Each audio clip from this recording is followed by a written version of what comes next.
তুমি সুন্দর, কিন্তু ক্রাশ খাওয়ার মতো সুন্দর না। তাই? তাহলে আমার পিছনে লাইন মারতা কেন? আমি কই লাইন মারতাম? তুমি তো আমার বাসায় এসে আমার রুমে উকি ঝুঁকি মারতে। সেটাই আমার ভুল ছিল। শুধু ভুল না, মহা ভুল।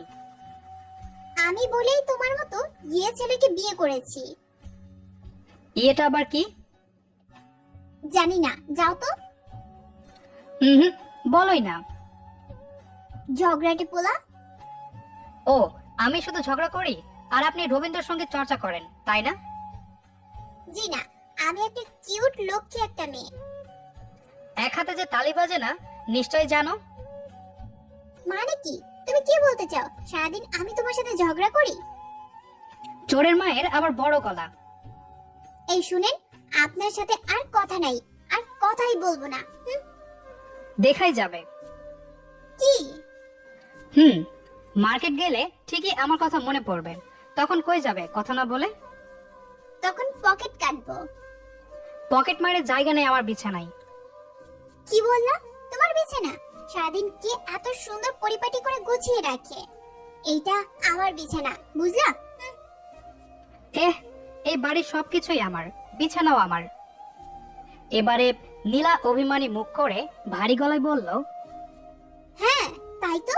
সবই তো তোমার। আমি এই বাড়ির কে? আমার তো কোনো অধিকার নেই এসবের উপর। সরি মিস্টার তানভীর, আমি আসলে ভুলে গিয়েছিলাম আমি কে। মাফ করবেন। এই বলেই ড্রেসিং টেবিলের সামনে ধপ করে বসে পড়ল। আমি বেশ বুঝতে পারলাম মহারানী অনেক অভিমান করেছে। মহারানী হয়তো জানেই না যে অভিমানী মুখে তাকে কতটা সুন্দর লাগে। আমি খেয়াল করলাম হঠাৎ করে মহারানী চোখ দিয়ে চুপ করে এক ফোঁটা বৃষ্টি পড়ল। বুঝতে পারলাম মহারানী বেশ কষ্ট পেয়েছে। যাই হোক, এবার আমার পরিচয়টা দেওয়া যাক। আমি তানভীর। এতক্ষণ যার সঙ্গে কথা বলছিলাম সে হচ্ছে আমার অর্ধাঙ্গিনী নীলা। অনেক আলাপ পরিচয় হলো, এবার গল্পে ফেরা যাক। আমি খেয়াল করলাম নীলা নিষ্পাপ বাচ্চাদের মতো মুখ করে বসে আছে। এখনই অভিমান ভাঙাতে হবে মহারানীর। আমি বললাম, এই শোনো। কথা নেই, চোখ দিয়ে বৃষ্টি পড়ছেই। জানো, বাবুই পাখিটা, আমার ময়না পাখিটা, আমার টিয়া পাখিটা, আমার কোয়েল পাখিটা, আমার কাক পাখিটা এত রাগ করে না। কি বললে তুমি? আমি কাক পাখি? আরে না না, কে বললো তুমি কাক পাখি? তুমি তো আমার ময়না পাখি। হইছে, আর তেল দিতে হবে না। আমি তো এখন তোমার বোঝা হয়ে গেছি, তাই না? আমি হাড়ে হাড়ে বুঝতে পারলাম এভাবে হবে না, তাই কোনো উপায় না পেয়ে বললাম, জান আমার ময়নাটা, শোনো না, তোমাকে না কাঁদলে কেমন বাচ্চা বাচ্চা লাগে, নিষ্পাপ লাগে। হুম, ময়না কথা বলো। সরি, আর এমন বলবো না। শোনো, একটু কথা তো বলো। আমি নীলার হাত ধরে কথাটা বললাম। হাত ধরতেই বারুদ বিস্ফোরণ করলো নীলা। ঝাটকা দিয়ে হাত ছাড়িয়ে বলল, আমাকে কাঁদাতে তোমার ভালো লাগে, তাই না? তোমার সাথে আমার কোনো কথা নাই। কাঁদাও যত খুশি। এই শোনো, কেঁদো না আর। কাঁদলে তোমার ওই চোখের কাজল লেপটে পেতনির মতো লাগে। এখন তো পেট নিয়েই লাগবে, তাই না? পুরনো হয়ে গেছে তো। ছি ছি, কি বলে আমার জান? তুমি তো আমার একমাত্র মহারানী। তোমাকে অনেক ভালোবাসি, সারা জীবন ভালোবেসে যাব। কচু, সবই ঢং। কিছুক্ষণ পর এইসবের কিছুই খুঁজে পাওয়া যাবে না। হুম, সত্যি খুব ভালোবাসি। চলো, তোমার কাজল মুছে গেছে, লাগিয়ে দেই। তারপর আমি হাতের তালুর মধ্যে শার্টের হাতা গুটিয়ে ওর লেপটে যাওয়া কাজল মুছে দিলাম। তারপর নিজ হাতে কাজল লাগিয়ে দিলাম। যদিও খুব ভালোভাবে দিতে পারি না আমি, তবুও নীলার কাছে এটাই সবচেয়ে আনন্দের বড় পাওয়া। নীলা আনন্দ ও খুশি নিজের মনে চেপে রেখে আমাকে কঠোর গলায় বলল, কাজল লাগিয়ে দিয়েছো বলে ভেবো না আমি গলে গেছি। আবার কি হলো? কই কি হলো?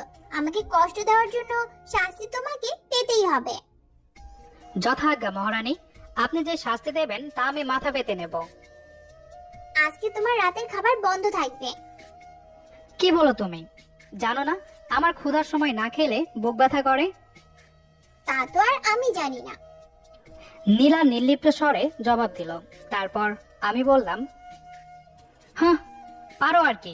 এই রান্নাটাই জেনে এত তালুকদারি তোমার। বেশ তো, কে মানা করেছে তোমায় তালুকদারি করতে? একটা ডিমও তো ভাজতে পারো না, অকর্মার ডেকি। এখনই দেখাবো কে অকর্মার ঢেকি। না, লাগবে না, আমি জানি তো তুমি অনেক পারো, সব পারো। না, দেখাতে হবে তো আমি পারি কিনা। এই বলে আমি রান্নাঘরে গিয়ে ডিম ভাজতে শুরু করলাম। একটু পর আমি রান্নাঘর থেকে এটা কই ওটা কই বলে বলে নীলাকে হয়রান করলাম। ডিমটা কোথায় গো? ফ্রিজে। পেঁয়াজ কোথায় গো? কুচি করা আছে ফ্রিজে। কড়াই কোথায় জানো? আছে পাশেই, দেখো। দিয়াশলাই কোথায় কলিজা? উপরে আছে, দেখো। আমার এরকম একের পর এক প্রশ্নের জবাব দিচ্ছিল নীলা, আর মিটমিট করে মুখ টিপে হাসছিল। হঠাৎ কড়াইয়ের তেল আমার হাতে এসে পড়লো।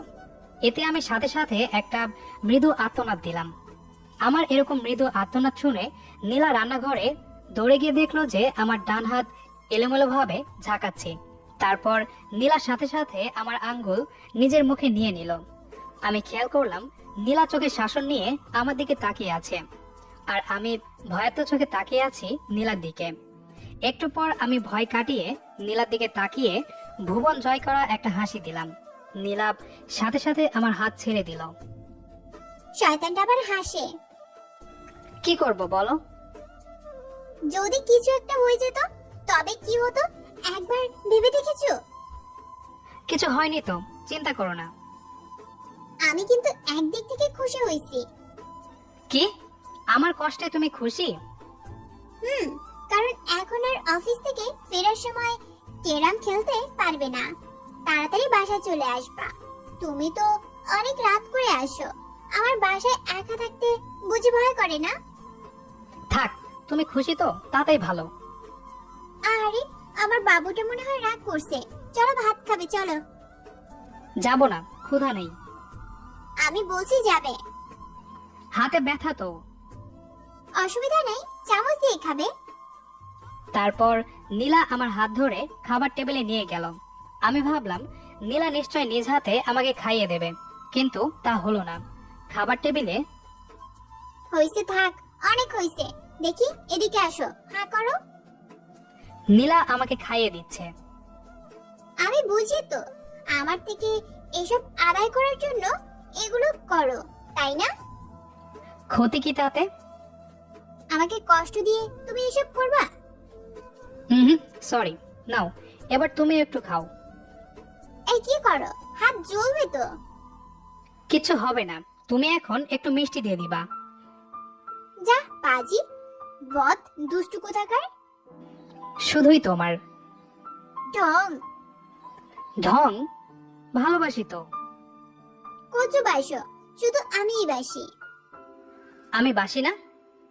দেখিনি তো কখনো কিছু করতে। কি করতে হবে শুনি? ভালোই বাসনি কখনো, কি করবার? তাই একটা গল্প শুনবা? বলো। একটা মেয়ে ছিল। কি? না না, শুধু মেয়ে না, ছেলেও ছিল। তারপর? মেয়েটা ছিল ছেলেটার বোনের বান্ধবী। চেনা চেনা মনে হচ্ছে গল্পটা, তাই না? একটু একটু। কলেজ ড্রেস পরে প্রতিদিন আমাদের বাসায় এসে তার বান্ধবীকে দেখা চলে উকি মেরে দেখতো একটা ছেলেকে। কি করব বলো, ছেলেটা তো গাধা ছিল, মস্ত বড় গাধা, তাই নিচ থেকেই মেয়েটা লাইন দিত।